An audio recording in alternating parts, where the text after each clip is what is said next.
Hello, my name is Ingrid Herbert, and today I'm going to present you the New World Geopolitical Order. This is the exercise number 10 from Contemporary World.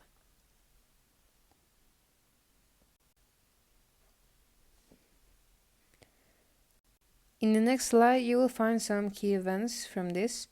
Here are those. For example, the D-Day from June 6th of 1944. It was basically when Allied countries made a massive invasion of France that at the time was occupied by Nazis to turn the war in Western Europe. In this time, Paris was liberated and the German troops were squeezed by the other. Then we have the collapse of Nazi Germany from April to May of 1945. It was basically when the Soviet forces reached Berlin and defeated Nazis by the Battle of Berlin. And when Hitler committed suicide, and this was on the 30th of April, and on May 7th, Germany surrendered, leading to the Victory Day on May 8th. Then Japan's defeat on August 15 from 1945.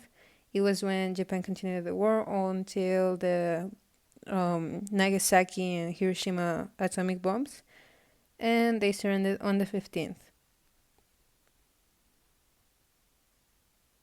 Germany and Japan surrender. Germany surrendered when their troops were squeezed, as I mentioned before, and after Hitler's suicide. This was on April 1945, and this caused the Nazis' downfall. And Japan, as mentioned before, they surrendered on August 15th because of the atomic bombing.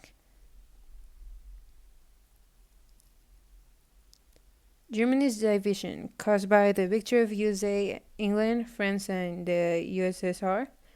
The leaders were Roosevelt, Churchill, and Stalin, that they agreed to divide Germany into 4 zones. It was caused by the Allied Control Council that were supposed to govern it as a whole, but the tension between them forced them to divide it. It was divided into the Federal Republic and the German Democratic Republic. The federal one was ruled by the Western Allies, and it was formed in May 1949. The Democratic Republic was established by the Soviets 5 months later, and this welcomed communism.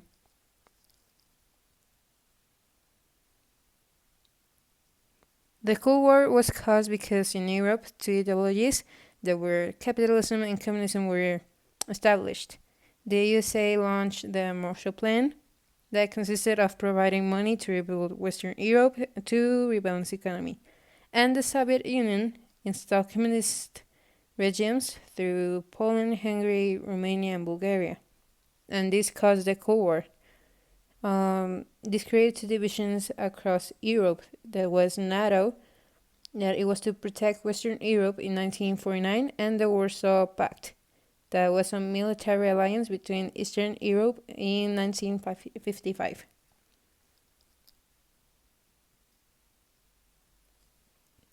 The international relations were at tension, mainly because of capitalism and communism, and the United States presented free markets, democracy, and economic aids and alliances like NATO, while the Soviet Union spread communism and controlled economies, authoritarian government, and backing revolutions. The economy post-war was full of destruction, and it was basically because cities were destroyed, industries and infrastructure to ruins, and the Marshall Plan helped Eastern Europe to recover. Well, the Eastern Europe was under the Soviet control, and this left behind under centralized economic systems. In political terms, Europe was divided between the capitalist East and the communist East. The Iron Curtain symbolically divided the continent, and the Cold War intensified the geopolitical divide.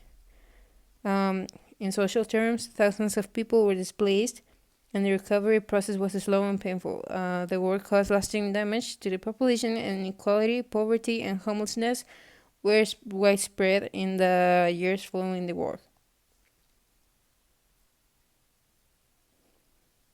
I made an interview to my grandmother, Hortensia Horta. She is the age of 86, and I asked her how would she define capitalism and communism, and she says that capitalism allows you to own private business, and it also allows you to control your own economy, gives trading and other economic strategies to yourself, while communism distributes resources to everyone equally and the government controls the economy.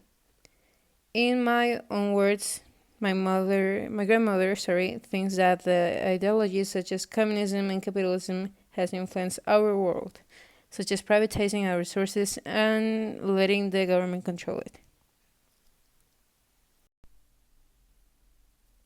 Countries in Eastern Europe chose socialism, such as Poland, Hungary, East Germany, Romania, and Czechoslovakia, and other regions like Asia or others, such as China, North Korea, Cuba, and Vietnam.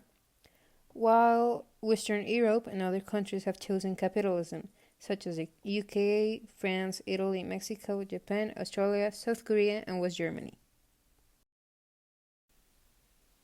Socialism benefits include economic equality, free healthcare available to all people, and everyone can receive the basic care to maintain their health. It can improve labor productivity rates when implemented correctly, while its harms are that entrepreneurs have no motivation to operate since they aren't the true owners of it. It creates higher taxes, and governments can fail when trying to regulate industries or their own businesses, and sometimes bad leaders are the one in charge. Capitalism benefits include that they create more opportunities for innovation, it gives freedom to these entrepreneurs. Capitalism naturally promotes equality, and there is a focus on individual skills in a capitalist society. And its harms are that the lack of consumption destroy the foundation of capitalism. If you can produce, then capitalism says that basically you get left behind. And inequality. Thanks to the World War II, we got two ideologies that have changed the world, such as capitalism and communism. It has changed politics and ideals in a way that we can decide where to lean towards. They both have their disadvantages and advantages, but we can see which fits more in our own thoughts. And basically, that's it. Here are my references, and thank you.